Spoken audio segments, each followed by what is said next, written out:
Hello, welcome to Physics Online with OK Links. All right, today we want to look at this very important question under waves, and it says, of course, we have a diagram here, a diagram that represents the electromagnetic wave, or in fact, the transverse wave. All right, it says find the frequency of the wave if the speed is 3 times 10 raised to power 8 meters per second. Then from this diagram, you can see that they gave us a length from the beginning here to the end, that is 0.3 meters. And if you look at the diagram very well, you find out that we have one wavelength, two wavelengths, and three wavelengths. Remember what a wavelength is. Wavelength is the distance covered by one cycle. That is the distance from this crest here to this crest, the distance between two successive crests. All right, the distance from here to here, or the distance from this starting point here to this other point.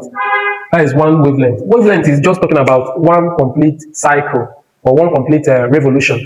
So we have three revolutions here. That is from here to here is one revolution. Remember that from here to here is half a circle. Half circle. That is one complete circle now. Then you run it again. We have another two complete circles now. Then we have another circle, which is now three complete circles. So the length they give us here is for three complete circles. That is for three wavelengths. Three wavelengths.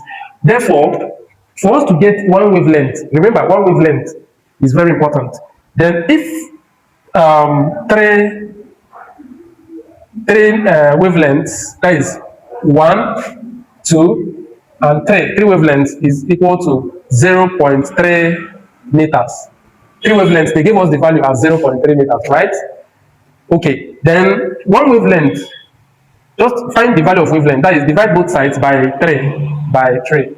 Okay, so this goes, therefore, one wavelength is equal to what? 0.3 divided by 3, and that gives us 0.1. Okay, 0.1 meter. That's the value of wavelength. But remember, what we're looking for here is the frequency.